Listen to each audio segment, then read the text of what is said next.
నిన్నటికి నిన్న ఎంత దారుణంగా ఎంత అన్యాయంగా మాట్లాడుతూ ఉన్నాడు అంటే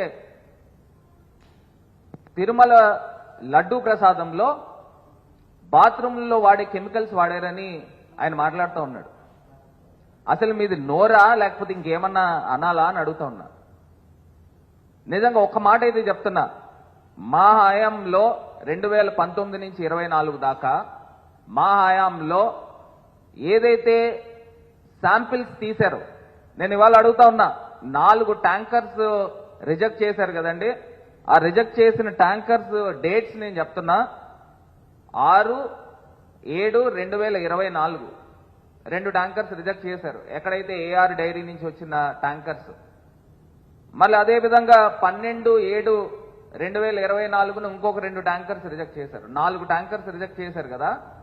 ఆ 4 ట్యాంకర్స్ కూడా ఏఆర్ డైరీ రిజెక్ట్ చేసి మళ్ళీ ఒక 2 రోజుల కాల వ్యవధిలో వైష్ణవి డైరీ ద్వారాగా మళ్ళీ సేమ్ అయ్యే ట్యాంకర్లు వచ్చినప్పుడు ఆ యొక్క గీని మహాప్రసాదంలో ఎందుకు వాడారు చంద్రబాబు నాయుడు గారు అని మీరు దానికి ప్రశ్నకి సమాధానం చెప్పాలా.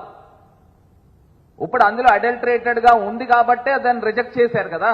మీ హయాంలో చంద్రబాబు నాయుడు గారు ప్రభుత్వం వచ్చిన తర్వాత మరి రిజెక్ట్ చేసినప్పుడు మళ్ళీ అదే ట్యాంకర్స్ వేరే రూపేణ వచ్చినప్పుడు ఎలా వాడారు? అప్పుడు ఉన్న ఎగ్జిక్యూటివ్ ఆఫీసర్ ఈఓని పైన మీరు ఏం యాక్షన్ తీసుకున్నారు? తిరుమల బోర్డు అసలు బోర్డు పైన గవర్నమెంట్ యాక్షన్ తీసుకోవాలి కదా.